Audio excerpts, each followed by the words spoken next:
So I was hoping to get in a Lakers versus Warriors series preview before game one started, and it looks like I might get this out just in time. So let's start with the obvious. It's a classic rematch of sorts for LeBron James and Steph Curry. We know they've met 4 times in the NBA Finals. Well, LeBron James was a member of the Cleveland Cavaliers during his second stint with the organization. And of course, Steph has been a member of the Golden State Warriors his entire career. So as we know, the Warriors are 3-1 in those matchups. Of course, in 2015, the first time they met, Kevin Love was hurt in the series against Boston, and Kyrie was hurt in game one of the finals. Obviously, that handicapped chances that LeBron and the Cavaliers had, and of course, Golden State went on to win their first title that season. Famously, we know about the 3-1 comeback put on by LeBron James and the Cavaliers, one of the most historic finals victories of any franchise, of any team, coming back from down 3-1 against all-time regular season record-holding 73-9 Golden State Warriors.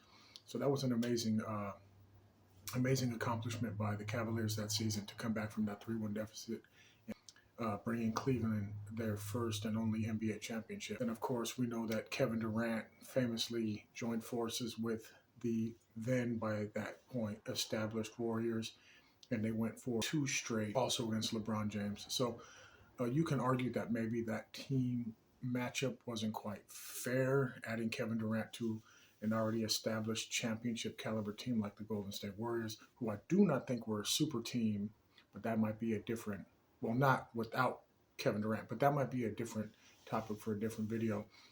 We want to stay on point here. So Steph's got a 3-1 series advantage, finals advantage over LeBron James, of course, because they're the respective leaders of their teams. We know it's a team game. Neither one of them could do it alone, but you know what I'm talking about.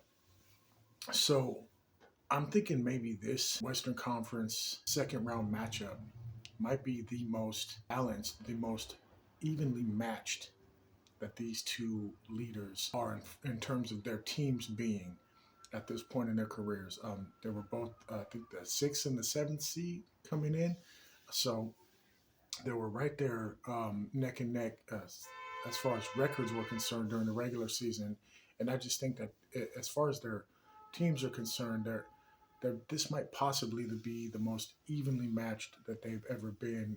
Of course, a couple seasons ago, LeBron and Steph did face off in a play-in game that, of course, the Lakers did end up winning, but we're not going to count that. That's just like an extended regular season game.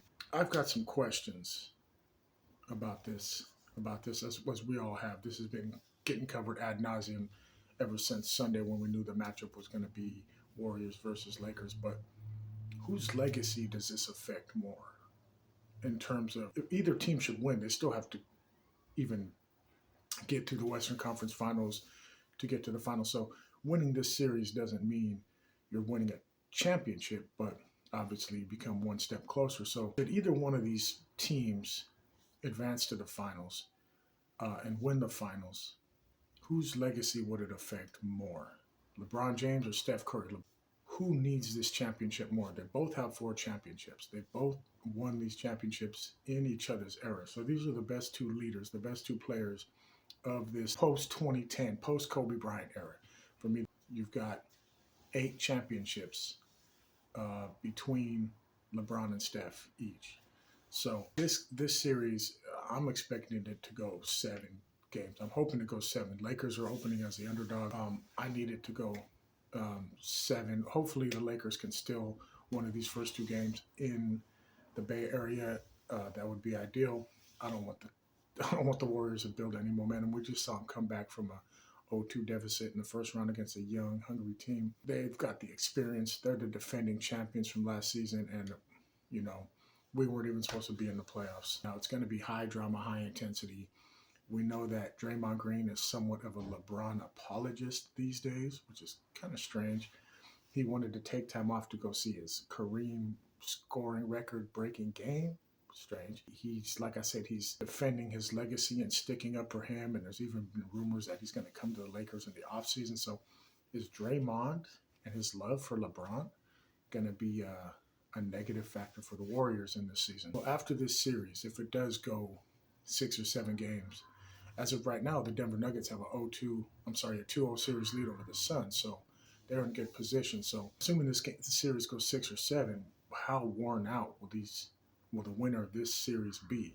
We know LeBron's 38. We know he's older. Steph is no spring chicken, but he is younger than LeBron, and he plays a different style. He plays a below the rim style, so he's not putting as much wear and tear on his joints, his knees and ankles, as such as like a LeBron is with his high flying uh, to the rim style of basketball. So, will the winner of this series be worn out by the time they get to the Western Conference Finals? Will there be any ejections in this series?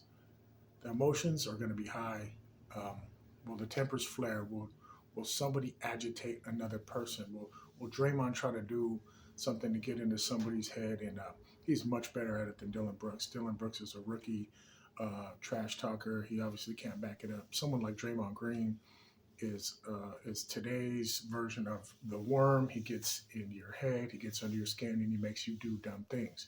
He also does dumb things himself, which could be detrimental to his own team.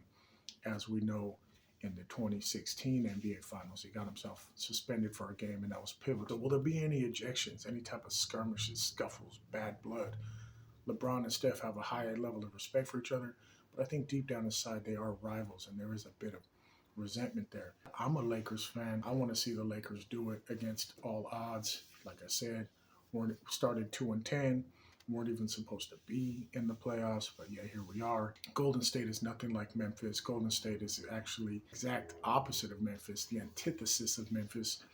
Golden State has Steve Kerr, experienced head coach, one of the best head coaches in the league since he's become the head coach of the Golden State Warriors. You've got the championship caliber experience from Steph, Clay, Draymond, even the guys that carried over from last season. They know what it's like to battle through and pull it out and be champions. Whereas on the team we've got a rookie head coach in Darvin Ham who's taken a lot of criticism from the fan base, and rightfully so, throughout the course of the season. And obviously we got LeBron James, seasoned, experienced guy that he is. He's been to 10 finals. He's got 4 NBA titles, NBA championships under his belt. Of course, one of those with his current running mate, AD.